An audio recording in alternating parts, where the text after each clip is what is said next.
तो दोस्तों नमस्कार। प्रीवियस ईयर क्वेश्चन पेपर की श्रेणी में आज हम यूजीसी नेट जून परीक्षा 2015 का प्रश्न पेपर सॉल्व करेंगे। इससे पहले 2006 से लेकर 2014 तक हम कंप्लीट कर चुके हैं। चलिए स्टार्ट करते हैं। आज का पहला क्वेश्चन राजनीतिक सिद्धांत और विचारों से संबंधित है। प्लीज़ आप वीडियो को लाइक कीजिए, शेयर कीजिए और सब्सक्राइब कीजिए, और इसी प्रकार की वीडियो आप लोगों के बीच आती रहेंगी। स्टार्ट करते हैं। आज का पहला क्वेश्चन, अर्थशास्त्र में सरकार के कितने विभागों का उल्लेख किया गया है? तो इसका आंसर हो जाएगा सी यानी 34। आप इसे अच्छे से वीडियो पॉज करके रीड कर सकते हैं ताकि वीडियो ज़्यादा लंबी ना हो। अगले क्वेश्चन की बात करेंगे। निम्नलिखित में से कौन इसलिए एथेंस से कालचीस भाग गया था कि एथेंसवासी दर्शन शास्त्र के विरुद्ध दूसरा अपराध ना कर दे? तो इसका आंसर हो जाएगा अरस्तु। अगले क्वेश्चन की बात करेंगे। निम्नलिखित में से किसने रूसों के बारे में कहा है, तर्क का उत्साही धर्मदूत, उन्होंने अविवेक के काल के लिए राह प्रशस्त करने हेतु अधिकांश से अधिक किया है? तो ये वेफर, इसका आंसर हो जाएगा सी यानी वेफर के द्वारा। अगले क्वेश्चन की बात करेंगे। सूची 1 को सूची 2 से मिलाने की बात कर रहा है, इसे देख लेते हैं। तो इसका आंसर हो जाएगा यानी डी, इसका आंसर हो जाएगा। सबसे पहले हॉब्स की बात करेंगे। हॉब्स ने क्या कहा था? हॉब्स ने संप्रभुता की सुरक्षा और धर्म पर राजनीतिक सत्ता के दृढ़कथन का दावा किया था। लॉक के द्वारा क्या कहा था? संवैधानिक सरकार का सीमित रूप की बात की गई थी। और रूसो की बात करेंगे तो रूसो के द्वारा दावा की संप्रभुता का मूल लोगों में समाहित है और लोगों के पास रहेगा। और जेएस मिल के द्वारा व्यक्ति के विचार तथा व्यक्ति की स्वतंत्रता की रक्षा करने की बात की गई थी। आप इसे अच्छे से एक बार रीड कर सकते हैं। अगले क्वेश्चन की बात करेंगे। निम्नलिखित में से कौन नागरिक समाज के संगठनों की तुलना राज्य के पीछे खड़ी कीलों और मिट्टी के बांधों की शक्तिशाली प्रणाली से करता है? तो ये ग्रामसी के द्वारा किया गया था। इसका आंसर डी हो जाएगा। अगले क्वेश्चन की बात करेंगे। जॉन रॉल्स ने अपनी पुस्तक ए थ्योरी ऑफ जस्टिस में निम्नलिखित में से किसकी सामाजिक अनुबंध परंपराओं का पुनरुद्धार नहीं किया है? तो हॉब्स की नहीं किया है, यानी इसका आंसर ए हो जाएगा।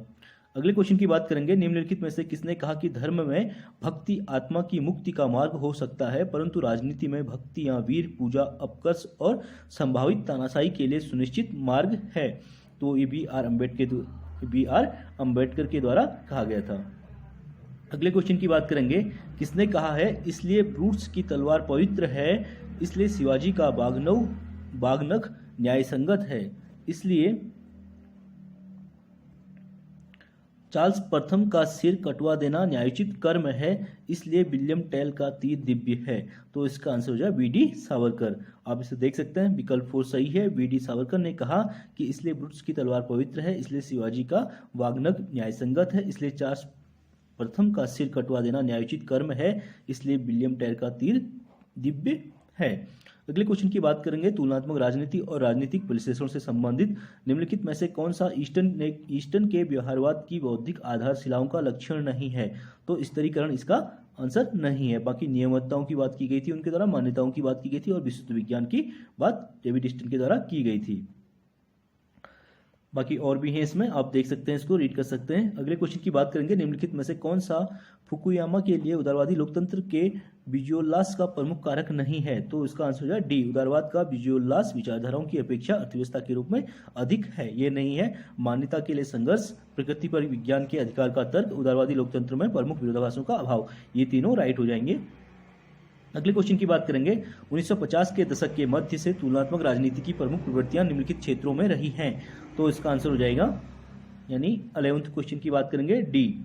आप इसे देख सकते हैं।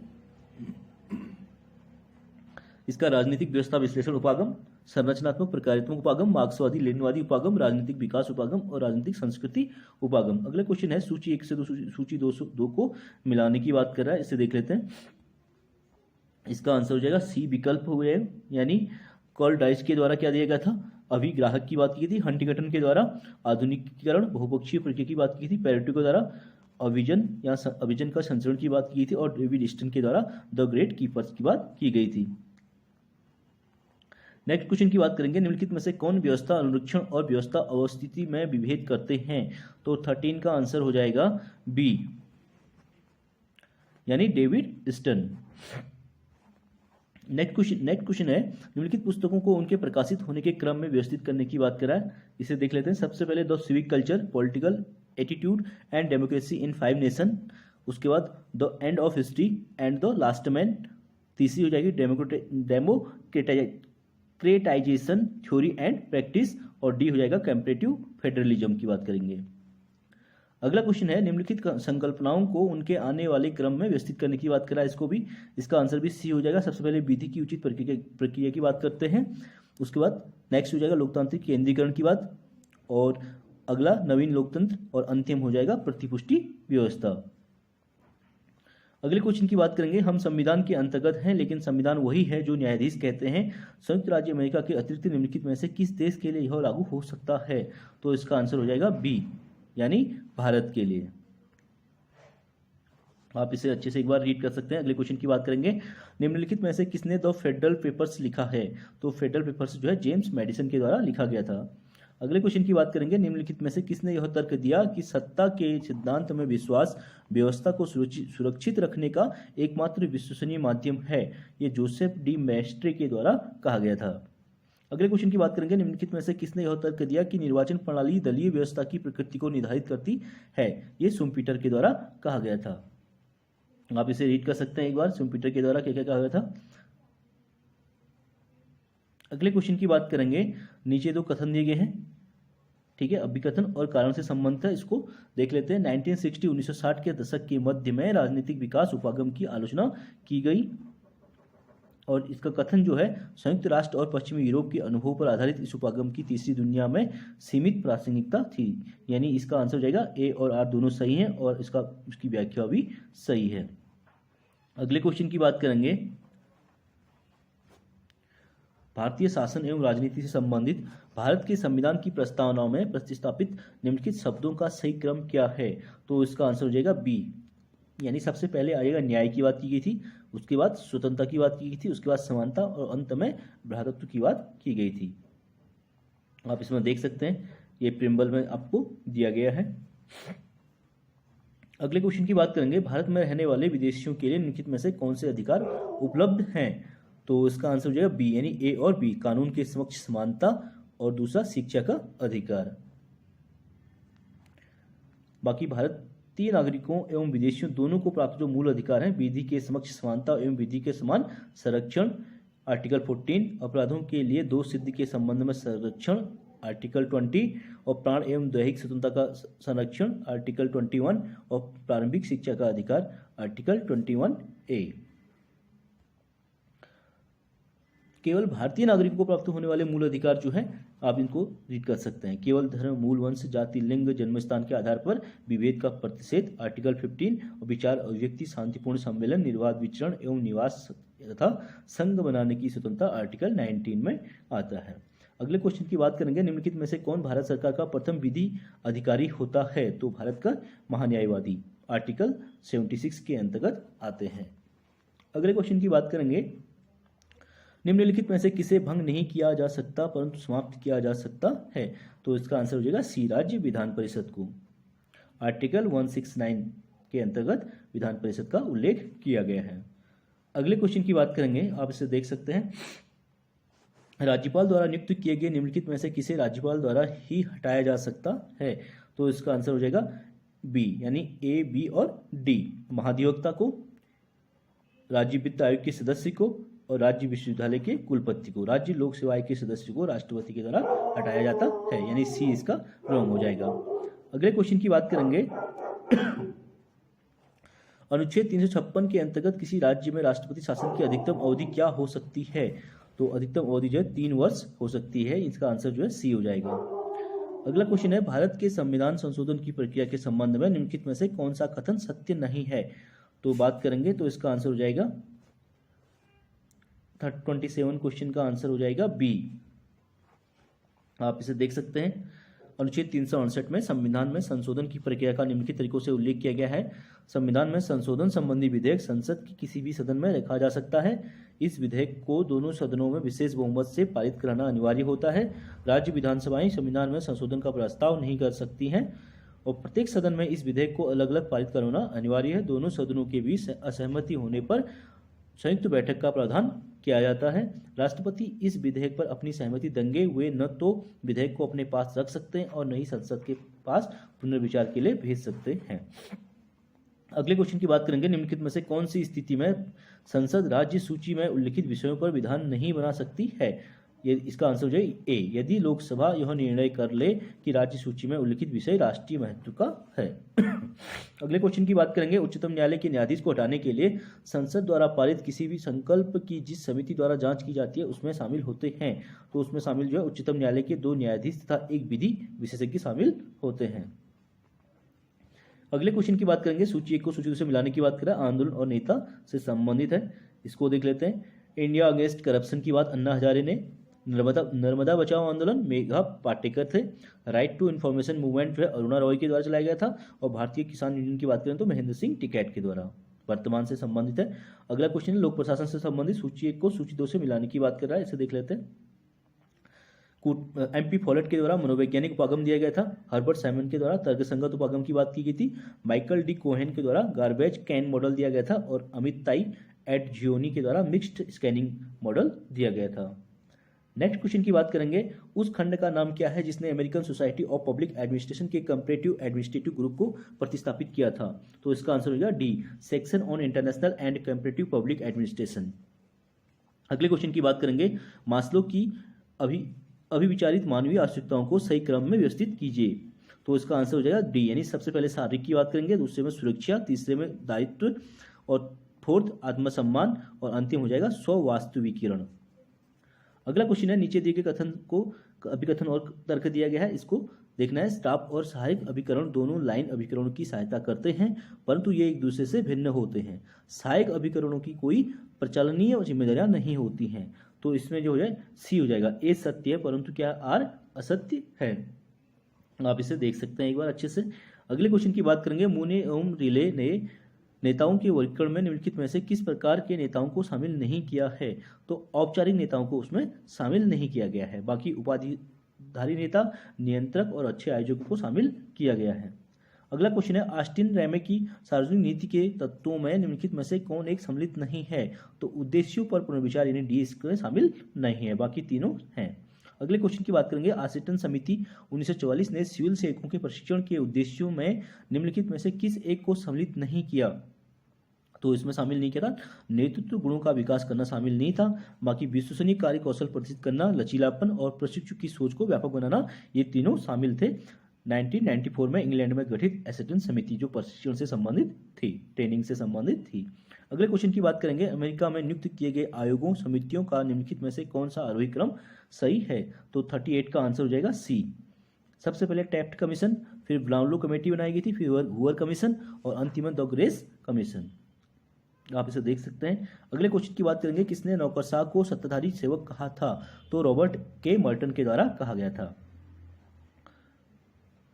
अगले क्वेश्चन की बात करेंगे, किस संवैधानिक संशोधन के अंतर्गत भारत में प्रशासनिक न्यायाधिकरण का प्रावधान किया गया है। तो इसका आंसर हो जाएगा सी, यानी 42वां संशोधन के द्वारा।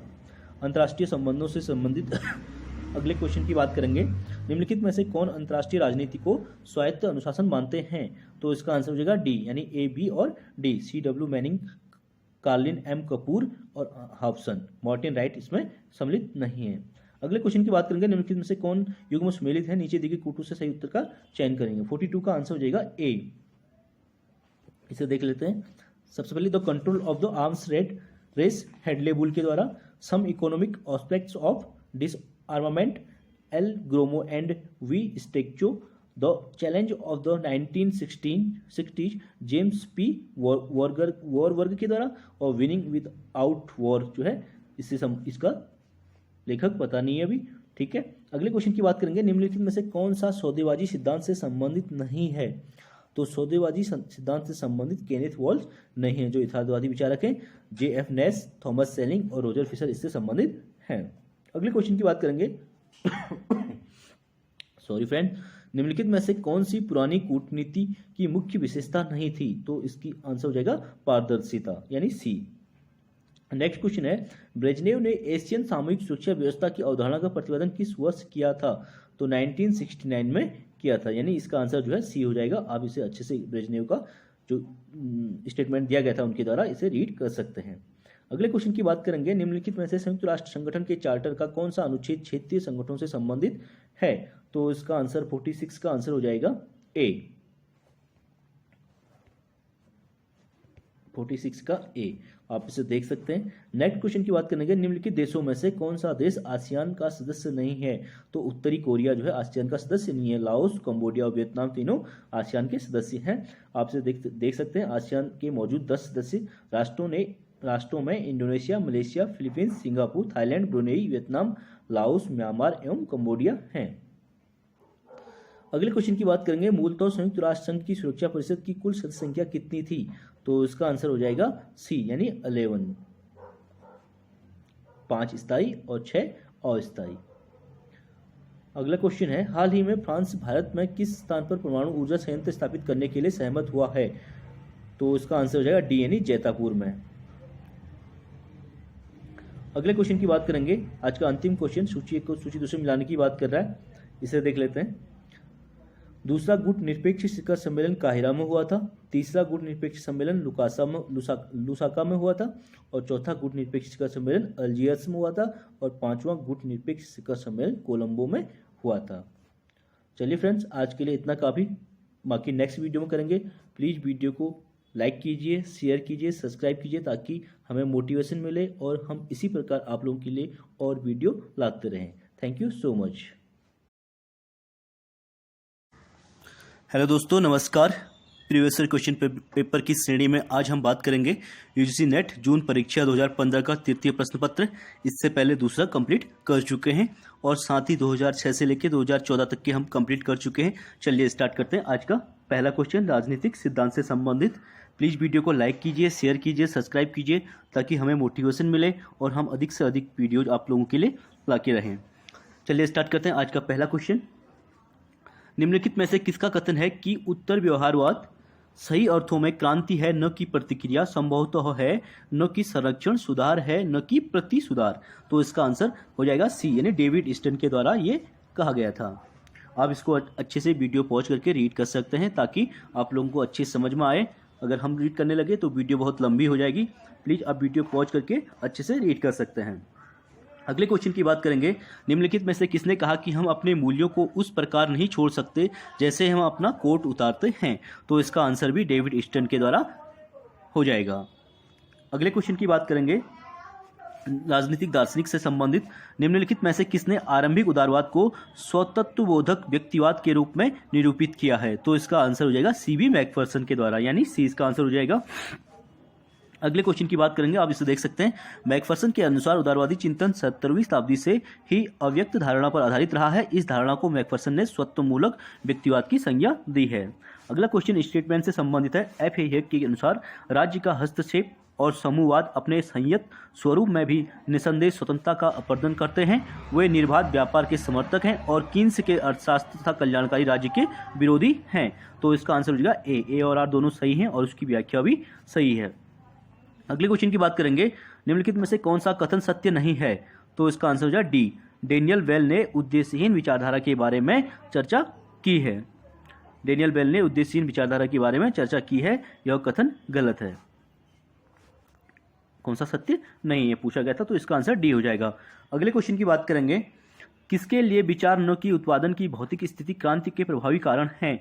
तो लेनिन के द्वारा। इसका आंसर हो जाएगा बी। लेनिन के अनुसार किसी भी वर्ग को अपने लक्ष्य की ओर प्रेरित करने के लिए विचारधारा की आवश्यकता होती है। पूंजीवादी विचारधारा से टक्कर लेने के लिए साम्यवादी विचारधारा का विकास और प्रचार सर्वथा आवश्यक है। अगले क्वेश्चन की बात करेंगे, प्लेटो की विचारधारा के संबंध में निम्नलिखित में से कौन सा कथन असत्य है? तो असत्य क्या है? इसका आंसर हो जाएगा ए। कार्यों का विभाजन अभिवृत्ति के अंतर पर निर्भर नहीं होता, जबकि होता है। तो इसका ए रॉन्ग हो जाएगा। अगले क्वेश्चन की बात करेंगे, आप इससे अच्छे से वीडियो देख सकते हैं। अगले क्वेश्चन की बात करेंगे, निम्नलिखित में से कौन सी अरस्तु के संवैधानिक नियम की अभिव्यक्त नहीं है? तो इसका आंसर हो प्रजा की गरिमा से असंगत, ये रॉन्ग हो जाएगा। सार्वजनिक हित में शासन की बात करते हैं अरस्तु, विधि सम्मत शासन की बात भी करते हैं और इच्छुक प्रजा की सरकार की भी बात अरस्तु के द्वारा की गई थी। अगले क्वेश्चन की बात करें, निम्नलिखित में से किसका कथन है कि समय समय पर व्यक्ति द्वारा इच्छा की जाने वाली वस्तुओं को प्राप्त करने में सतत सफलता आनंद है? तो ये हॉब्स के द्वारा कहा गया था। इसे देख सकते हैं, समय समय पर व्यक्ति द्वारा इच्छा की जाने वाली वस्तुओं को प्राप्त करने की सतत सफलता आनंद है, यह कथन हॉब्स के द्वारा कहा गया था। अगले क्वेश्चन की बात करेंगे, निम्नलिखित में से कौन राज्य की विधायी, कार्यकारी और संघीय शक्तियों के अस्तित्व की बात करता है? तो ये जॉन लॉक के द्वारा की गई थी। आप देख सकते हैं, लॉक सीमित और मर्यादित राज्य की बात करते हैं। अगले क्वेश्चन की बात करेंगे, निम्नलिखित में से कौन सा रूसो का विचार नहीं है? तो सामान्य इच्छा इच्छाओं का योग है, ये रूसो का विचार नहीं है। बाकी कोई विचारशील व्यक्ति चरित्र भ्रष्ट प्रणाली होता है, विज्ञान निष्क्रिय उत्सुकता का परिणाम है, और दर्शन शास्त्र केवल बौद्धिक आडंबर है। ये तीनों राइट हो जाएंगे, डी इसका रॉन्ग हो जाएगा। अगले क्वेश्चन की बात करेंगे, जे.एस. मिल के लिए निम्नलिखित में से कौन सा कथन सत्य नहीं है? तो इसका आंसर हो जाएगा सी, उपयोग का सिद्धांत जीवन का अंत है। ये आंसर जो है इनका सही नहीं है। बाकी तीनों आनंद गुणवत्ता की दृष्टि से भिन्न भिन्न होता है। सुगत कैलकुलस अर्थ की बात व्यर्थ की बात है, सुगत कैलकुलस व्यर्थ की बात है। स्वतंत्रता में वे कार्य शामिल होते हैं जिनकी इच्छा की जाती है। ये तीनों राइट हो जाएंगे। जे.एस. मिल ठीक है, व्यक्तिवादी विचारक हैं, स्वतंत्रता के समर्थक हैं। अगले क्वेश्चन की बात करेंगे, कार्ल मार्क्स के लिए निम्नलिखित में से कौन आदर्शवादी समाजवादी नहीं है? तो एंजल्स, यानी डी इसका आंसर हो जाएगा। अगले क्वेश्चन की बात करेंगे, नीचे दिए गए कथन दिए अभिकथन और कारण से संबंधित है। गांधी जी के लिए सत्याग्रह निष्क्रिय विरोध के समान नहीं है। सत्याग्रह से तात्पर्य क्रूर राज्य सत्ता के विरुद्ध लोगों द्वारा विधि सम्मत नैतिक और सच्चाई युक्त राजनीतिक कार्रवाई है। तो इसका आंसर ए आर दोनों सत्य हैं, ए हो जाएगा, और उसकी व्याख्या भी सही है।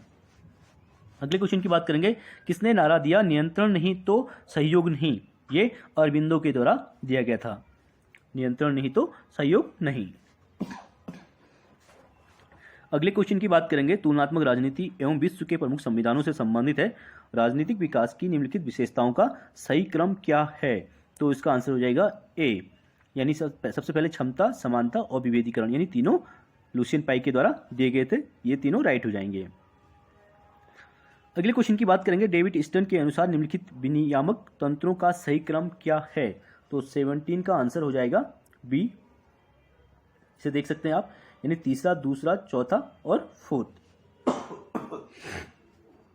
सभी राइट हो जाएंगे। इसको मिलाने दबाव गुट और राजनीतिक दल दबाव की भूमिका निभाते हैं। मांगों पर सांस्कृतिक तंत्र का कड़ा अंकुश रहता है। मांगें संप्रेषण वाहिकाओं के माध्यम से राजनीतिक प्रणाली भी पहुंचती हैं, और रूपांतरण प्रक्रिया के दौरान भी मांगों को नियंत्रित कर सकते हैं। अगले क्वेश्चन की बात करेंगे, निम्नलिखित कथनों में से कौन सा सही नहीं है? तो इसका आंसर हो जाएगा बी, राजनीतिक संस्कृति का आनुभविक रूप से अध्ययन नहीं किया जा सकता। नेक्स्ट क्वेश्चन है, निम्नलिखित में से किन देशों में अवशिष्ट शक्तियां राज्यों इकाइयों पर निर्भर करती हैं? तो इसका आंसर हो जाएगा, आप इसे देख सकते हैं, यहाँ पे आंसर नहीं दिया गया है। अवशिष्ट शक्तियां राज्यों इकाइयों पर निर्भर करती हैं कह रहे हैं। तो इसका आंसर हो जाएगा, निम्न देशों में अवशिष्ट शक्तियां राज्यों इकाइयों पर निर्भर करती हैं: संयुक्त राज्य अमेरिका, स्विट्जरलैंड, ऑस्ट्रेलिया। भारत में अवशिष्ट शक्तियां संघीय व्यवस्थापिका के अंतर्गत आती हैं। तो इसमें जो है स्विट्जरलैंड भी हो जाएगा, अमेरिका भी हो जाएगा और ऑस्ट्रेलिया भी हो जाएगा, यानी पहला, तीसरा और चौथा। तो पहला, तीसरा और चौथा, यानी इसका आंसर हो जाएगा डी, पहला, तीसरा, चौथा दिया गया है इसमें। अगले क्वेश्चन की बात करेंगे, निम्नलिखित में से किन में देशों में अवशिष्ट शक्तियां राज्यों इकाइयों पर निर्भर करती हैं? तो इसका आंसर बी, पहला और दूसरा, ये दिया गया है। संयुक्त राज्य अमेरिका में कैबिनेट स्वामित्व संस्था है, और यह साधारणतः एक सलाहकारी निकाय है। अगले क्वेश्चन की बात करेंगे, आधुनिक काल में प्रत्यक्ष लोकतंत्र संभवतः नहीं है, क्योंकि आधुनिक राज्य के आकार और जनसंख्या द्वारा व्यवहारिक कठिनाइयों के कारण, यानी इसका आंसर डी हो जाएगा।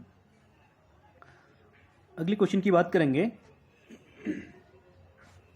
निम्नलिखित में से किसने लोकतांत्रिक संस्कृति का स्लीपिंग डॉग्स सिद्धांत दिया है? तो ऑलमंड और वर्बा के द्वारा स्लीपिंग डॉग्स सिद्धांत दिया गया था। अगले क्वेश्चन की बात करेंगे, निम्नलिखित में से किसने विचार विमर्श को प्रभावित करने के लिए the stick, the deal, the किस शब्दावली गढ़ी है? तो ये किसके द्वारा? ये केइथ वेल्डिंग के द्वारा गढ़ी गई थी। केइथ वेल्डिंग ने विचार विमर्श को प्रभावित करने के लिए the stick, the deal, the किस शब्दावली गढ़ी है। अगले क्वेश्चन की बात करेंगे, निम्नलिखित में से कौन सा सहकारी संघवाद का लक्षण है? तो सहकारी संघवाद का लक्षण सी हो जाएगा, विकेंद्रीकरण और राज्य की अधिक जिम्मेदारी, ये इसका आंसर हो जाएगा। अगले क्वेश्चन की बात करेंगे, किसी विधायन विशेष में विलंबन करने के लिए अमेरिकी विधायी प्रक्रिया में निम्नलिखित में से कौन सी पद्धति अपनाई जाती है? तो इसमें फिलीबस्टरिंग पद्धति अपनाई जाती है। किसी विधायन विशेष में विलंब करने के लिए अमेरिकी विधायी प्रक्रिया में फिलीबस्टरिंग की प्रक्रिया अपनाई जाती है। अगले क्वेश्चन की बात करेंगे, अमेरिका के उच्चतम न्यायालय को विधायिका का तीसरा चेंबर बनाने वाली शक्ति है, तो न्यायिक पुनर्वलोकन यानी डी इसका आंसर हो जाएगा। ये न्यायिक पुनर्वलोकन जो पद्धति है यूएसए से भारत के द्वारा भी ली गई है। अगले क्वेश्चन की बात करेंगे, नीचे दो कथन दिए गए हैं, अभिकथन और कारण देख लेते हैं इनको। तुलनात्मक राजनीति राजनीति का विज्ञान है। तुलनात्मक राजनीति अध्ययन की अनुभविक पद्धति पर निर्भर करती है, तो इसका आंसर ए और आर दोनों सही है और उसकी व्याख्या भी सही है। अगले क्वेश्चन की बात करेंगे, राजनीतिक अवधारणाओं से संबंधित निम्नलिखित में से किसने राजनीतिक शक्ति को ऐसे संबंध के रूप में परिभाषित किया है जिसमें एक व्यक्ति या समूह पूर्ववर्ती के निर्देशों के अनुसार दूसरे की कार्रवाई का निर्धारण करने में समर्थ होता है, तो डेविड ईस्टन के द्वारा ये कहा गया था। अगले क्वेश्चन की बात करेंगे, सूची 1 को सूची 2 से मिलाने की बात कर रहा है, इससे देख लेते हैं। सबसे पहले बहुसंस्कृतिवाद की बात की गई थी, तो भीखू पारिक चिंतक हो जाएंगे। बहुसंस्कृति की बात भीखू पारिक के द्वारा की गई थी। अगला क्वेश्चन है उत्तर आधुनिकतावाद। उत्तर आधुनिकताओं की बात माइकल फुकोल्ट के द्वारा की गई थी। पोस्ट मॉडर्निज्म की बात की थी। स्वेच्छातंत्रवाद की बात फ्रेडरिक ए हायेक के द्वारा स्वेच्छातंत्रवाद की बात की गई थी। और समुदायवाद की बात जो है एमिटाई एस्जोइनी के द्वारा समुदायवाद की बात की गई थी। अगला क्वेश्चन है भारतीय संविधान से संबंधित, भारत की संविधान सभा निम्नलिखित को शामिल कर बनी है, तो इसका आंसर हो जाएगा ए। ब्रिटिश प्रांतों से 292, चीफ कमिश्नरों के क्षेत्रों से 4 और देसी रियासतों से 93 सदस्य ले गए हैं। अगले क्वेश्चन की बात करेंगे, सॉरी फ्रेंड्स थोड़ा सा जुकाम लगा हुआ है तो बार बार आप लोगों को भी डिस्टर्ब हो रहा है। चलिए बात करते हैं, सूची 1 को सूची 2 से मिलाने की बात कर रहा है। दर्शन का नाम और निर्देशक सिद्धांत से संबंधित है। कल्याणवाद की बात इसको देख लेते हैं। दर्शन कल्याणवाद जो है बेहतर स्वास्थ्य एवं जीवन से संबंधित है। समाजवाद समान कार्य हेतु समान वेतन की बात करता है। और गांधीवादी दर्शन कुटीर उद्योगों का संवर्धन करता है। और अंतर्राष्ट्रीयतावाद की बात करेंगे तो अंतर्राष्ट्रीय शांति एवं सुरक्षा को बढ़ावा देने की बात इसके द्वारा की जाती है। अगला क्वेश्चन है, भारत के संविधान के किस भाग और अनुच्छेद में मौलिक कर्तव्यों का उल्लेख किया गया है, तो इसका आंसर है भाग 4 के क में अनुच्छेद 51 क में। इसका आंसर सी हो जाएगा। अगला क्वेश्चन फिर अभिकथन और कारण दिया गया है। अध्यादेश अल्पमत की सरकारों को उपयोगी साधन प्रदान करते हैं, परंतु संसद सत्र के शुरू होने पर इसे विधान के रूप में अपरिवर्तित करना उत्तरोत्तर रूप में मुश्किल है, तो कथन हो जाएगा इसका। हाल ही गठबंधन सरकारों ने अपने सहयोगियों के साथ साथ विपक्ष के साथ भी विधान पर वाद विवाद से बचने के लिए अध्यादेशों का उपयोग किया, तो इसका आंसर है ए और आर दोनों सही हैं, लेकिन व्याख्या इनकी सही नहीं है, यानी बी इसका आंसर हो जाएगा। अगले क्वेश्चन की बात करेंगे, निम्नलिखित में से कौन से अनुच्छेद या अनुच्छेदों के अंतर्गत उच्च न्यायालय या उच्चतम न्यायालय याचिका जारी कर सकते हैं, तो इसका आंसर होगा अनुच्छेद 32 और 226। तो बात करें उच्च न्यायालय और उच्चतम न्यायालय अनुच्छेद, ठीक है।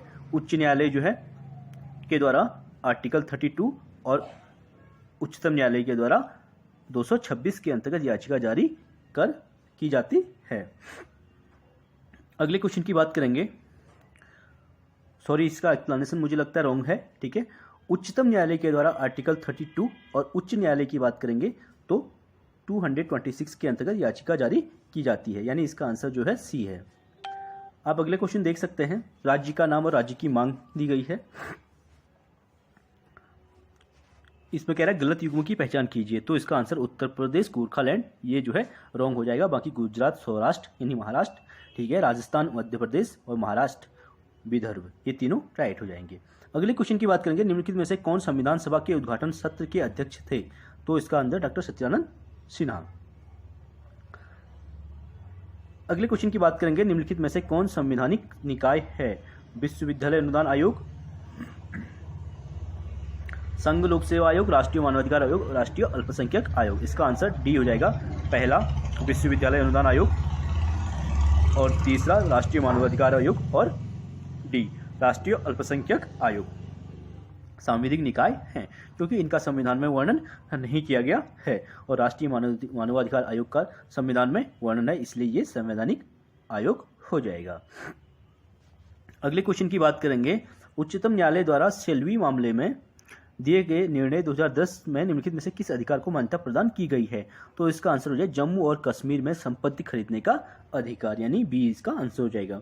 भारतीय शासन एवं प्रमुख मुद्दों से संबंधित नेक्स्ट क्वेश्चन है, निम्नलिखित में से किस समिति ने राजनीति के अपराधीकरण और अपराधियों के राजनीतिकरण के बारे में चिंता व्यक्त की है? तो बोहरा समिति के द्वारा व्यक्त की गई है, यानी सी इसका आंसर हो जाएगा। अगले क्वेश्चन की बात करेंगे, स्वायत्त शाखा के रूप में राज्य की राजनीति का अध्ययन प्रमुख रूप से निम्नलिखित का परिणाम रहा है। तो इसका आंसर हो जाएगा स्वायत्त शाखा के रूप में राज्य की राजनीति का अध्ययन प्रमुख रूप से क्षेत्रीय दलों के उदय का परिणाम है, यानी ए इसका क्षेत्रीय दलों का उदय का परिणाम है, ए इसका आंसर हो जाएगा। नेक्स्ट क्वेश्चन की बात करेंगे, communist party of India Bharat में पहली बार किस राज्य में सत्ता में आई थी? तो 41 का आंसर जो है सी हो जाएगा। Communist party of India Bharat में केरल में पहली बार सत्ता में आई थी। अगले क्वेश्चन की बात करेंगे, भारतीय प्रशासनिक सेवा में कार्यात्मक विशेषज्ञता की सिफारिश निम्नलिखित में से किसके द्वारा की गई थी? तो प्रथम प्रशासनिक सुधार आयोग के द्वारा 1966 से 1966 में की गई थी। अगले क्वेश्चन की बात करेंगे, 1977 में अशोक मेहता समिति ने निम्नलिखित में से किसकी स्थापना की सिफारिश की थी? तो इसका आंसर हो जाएगा डी, यानी मंडल पंचायत के द्वारा की गई थी। यूथ कॉम्पिटिशन बुक में बहुत सारी मिस्टेक्स हैं, ठीक है, मैं आप लोगों को जहाँ पे भी गलती हो रही है उसको राइट करके आप लोगों को बताया जा रहा है। अगले क्वेश्चन की बात करेंगे, लोक प्रशासन से संबंधित क्वेश्चन है। अभिकथन और कारण दिया गया, नौकरशाही सभी लोकतांत्रिक सरकारों की महत्वपूर्ण विशेषता है, नौकरशाही एक प्राचीन संस्था है। तो इसमें क्या हो जाएगा, ए और आर दोनों सत्य हैं और आर ए का सही स्पष्टीकरण नहीं है, यानी व्याख्या सही नहीं है।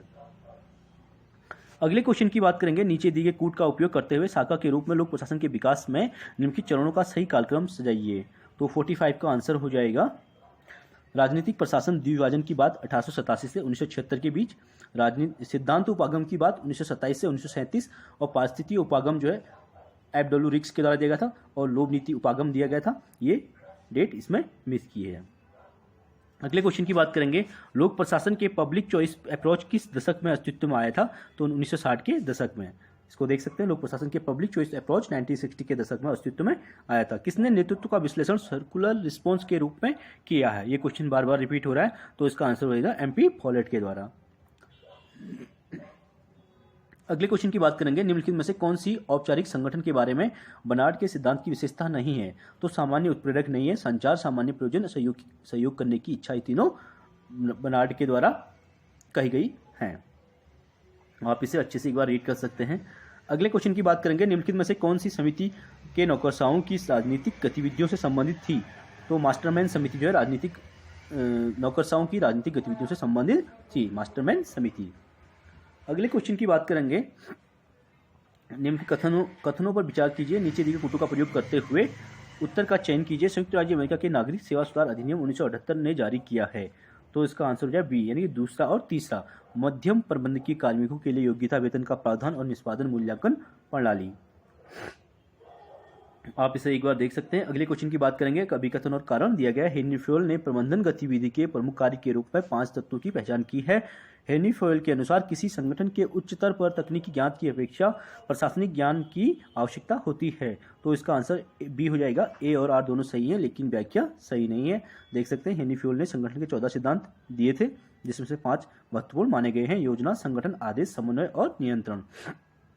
फेयोल के अनुसार किसी संगठन के उच्च स्तर पर तकनीकी ज्ञान की अपेक्षा प्रशासनिक ज्ञान की आवश्यकता होती है। प्रदत्त विधायन नहीं है, तो 52 का आंसर हो जाएगा सी, अध्यादेश बनाने की शक्ति जो है ये हो जाएगा। अगले क्वेश्चन की बात करेंगे, सूची को सूची में मिलाने की बात करें, नागरिक शिकायत निवारण और देश हो जाएगा। इसको देख लेते हैं। प्रोक्यूरेटर प्रणाली रूस में पाई जाती है, प्रशासनिक न्यायालय की बात फ्रांस में और ओम्बुड्समैन स्वीडन हो जाएगा। इसका संसदीय आयुक्त की बात ब्रिटेन में की गई है। अगले क्वेश्चन की बात करेंगे, पदोन्नति के लिए लोक अधिकारियों के कार्य निष्पादन का वैज्ञानिक रूप से मूल्यांकन करने के लिए दक्षता स्तर निर्धारण की प्रणाली का उद्भव हुआ था। तो USA में हुआ था। इसका आंसर सी हो जाएगा। अगले क्वेश्चन की बात करेंगे, अंतर्राष्ट्रीय संबंधों से संबंधित निम्नलिखित में से कौन यथार्थवादी उदारतावाद की संकल्पना से संबंध है? इसका आंसर है जॉन हर्ट्ज, यानी डी इसका आंसर हो जाएगा। अगले क्वेश्चन की बात करेंगे, बैकरेक्ट और बैरेट्स ने राज्यों के आचरण पर नियंत्रण के लिए अंतर्राष्ट्रीय संबंधों के 3 वर्गों का उल्लेख किया है। वो कौन से हैं? तो वो ACD, प्रभाव संबंध, वैध संबंध और शक्ति संबंधों की बात की गई है, वहां पे बल संबंध नहीं है। अगले क्वेश्चन की बात करेंगे, फ्रांस फैनन ने पहली बार थर्ड वर्ल्ड तीसरी दुनिया शब्दावली का प्रयोग किया था, वह किस देश के थे? तो अल्जीरिया के थे। आप देख सकते हैं यहाँ पे थोड़ा सा फ्रेंच फैनन है, वो फेरन लिखा है, ने पहली बार थर्ड वर्ल्ड यानी तीसरी दुनिया शब्दावली का प्रयोग किया था, वे अल्जीरिया के थे। अगले क्वेश्चन की बात करेंगे, निम्नलिखित में से कौन अंतर्राष्ट्रीय राजनीति में यथार्थवादी उपागम के समर्थक हैं? तो इसका यथार्थवादी उपागम के समर्थक जो है फ्रेडरिक सुमैन है। सबसे पहले इसका फ्रेडरिक सुमैन हो जाएंगे, निकोलस स्पाइकमैन हो जाएंगे और एडवर्ड क्रैंकशा हो जाएंगे। ठीक है, ए इसकी रॉन्ग हो जाएगा। अगले क्वेश्चन की बात करें, अंतर्राष्ट्रीय राजनीति के यथार्थवादी उपागम के समर्थक आप देख सकते हैं E H. Carr, Frederick Schuman, Nicholas Spykman, Charles Beard, Reinhold Niebuhr आदि हैं। अगला क्वेश्चन है, निम्नलिखित में से किसने घोषणा की थी कि शस्त्रों की होड़ अपने आप में आतंक का अनुभव होता है? तो ये हेडली बुल के द्वारा कहा गया था। हेडली बुल ने यह घोषणा की कि शस्त्रों की होड़ अपने आप में आतंक का अनुभव होता है। निम्नलिखित में से कौन सा देश हाल ही में किए गए P5+1 नाभिकीय समझौते का एक अंग है? करंट का क्वेश्चन है, ये आपके लिए अभी इंपॉर्टेंट नहीं होता है। ये इसका आंसर हो जाएगा जर्मनी, यानी डी इसका आंसर हो जाएगा। अगले क्वेश्चन की बात करेंगे, निम्नलिखित में से कौन राष्ट्रीय शक्ति का एक रूप नहीं है? तो सामाजिक शक्ति, यानी ए इसका आंसर हो जाएगा। अंतर्राष्ट्रीय राजनीति के निम्नलिखित किस विद्वान ने इस विचार का सहमति नहीं दी कि आदर्शवादी पहलुओं के बिना कोई भी समाज विज्ञान अस्तित्व में नहीं बना रह सकता? तो इसका आंसर हो जाएगा डी, एर्नोल्ड वॉल्टर्स के द्वारा। निम्नलिखित में से किस पूर्ण निशस्त्रीकरण भी कहा जाता है? निम्नलिखित में से किसे पूर्ण निशस्त्रीकरण भी कहा जाता है? इसे व्यापक निशस्त्रीकरण, यानी इसका आंसर डी हो जाएगा। अगले क्वेश्चन की बात करेंगे, निम्नलिखित में से किसका कथन है अंतर्राष्ट्रीय राजनीति में राष्ट्रों के बीच शांति और समस्याओं और राजनीतिक संबंधों का विश्लेषण किया जाता है? तो इसका आंसर हैंस जे मार्गेनथाउ के द्वारा कहा गया था। अंतर्राष्ट्रीय राजनीति से संबंधित कोटेशन जो है हैंस जे मार्गेनथाउ के द्वारा दिया गया था। अगला क्वेश्चन है, एशियान के किस सदस्य राष्ट्र ने वर्ष 1999 में इस क्षेत्रीय संगठन की सदस्यता ग्रहण की थी? तो आसियान की बात करेंगे तो इसका आंसर जो है कंबोडिया के द्वारा की गई थी। कंबोडिया ने 1999 में आसियान की सदस्यता ग्रहण की थी। अगले क्वेश्चन की बात करेंगे, अंतर्राष्ट्रीय राजनीति और भारतीय परिप्रेक्ष्य में किसने गुट निरपेक्षता की एक स्वार्थी नीति के रूप में आलोचना की थी? तो स्वार्जेन बर्जर के द्वारा की गई थी। इसका आंसर सी हो जाएगा। इनके द्वारा जो है गुट निरपेक्षता की आलोचना की गई थी। अगले क्वेश्चन की बात करेंगे, निम्नलिखित में से कौन सा देश सार्क का सदस्य नहीं है? तो म्यांमार जो है सार्क का सदस्य नहीं है।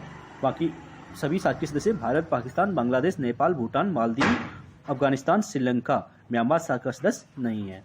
अगले क्वेश्चन की बात करेंगे, विविधता से संबंधित निम्नलिखित का मिलान करें, सही जोड़े का चयन करें। सूची 1 को सूची 2 से मिलाने की बात करें, लेखक और पुस्तकें दी गई हैं, इसे देख लेते हैं। एरन लिचफोर्ड के द्वारा patterns of democracy forms and performance in 36 countries. Thomas Hueglin के द्वारा कंपैरेटिव फेडरलिज्म की बात की गई थी। जियोवानी की सर्तोरी के द्वारा comparative constitutional engineering and inquiry into the structures, incentives and outcomes लिखा गया था। और रोनाल्ड एल वॉट्स की बात करें तो कंपेयरिंग फेडरल सिस्टम दिया गया था। अगला क्वेश्चन है, सूची 1 से सूची 2 को मिलाने की बात करें, भारतीय राजनीति का अध्ययन के उपागम और पुस्तक और लेखक दिए गए हैं, इसे देख लेते हैं। ऐतिहासिक उपागम VP Menon, the integration of Indian states. अगला होगा संस्थागत उपागम, parliament of India, Morris Jones के द्वारा। ठीक है, विधिक उपागम, the republic of India, Alan Gledhill के द्वारा। और राजनीतिक सामाजिक उपागम जो है the modernity of tradition, Rudolph and Rudolph के द्वारा। अगले क्वेश्चन की बात करेंगे, निम्नलिखित से कौन सा युग्म सम्मिलित नहीं है? तो 17 का आंसर हो जाएगा बी, लेनिन के द्वारा neo colonialism highest stage of imperialism नहीं लिखी गई थी। अगले क्वेश्चन की बात करेंगे, neo colonialism the highest stage of imperialism पुस्तक लेनिन द्वारा नहीं लिखी गई है। सूची 1 को सूची 2 से मिलाने की बात करें, पुस्तक और लेखक दिए गए हैं, इसे देख लेते हैं। Frontiers of development, Fred W Riggs के द्वारा।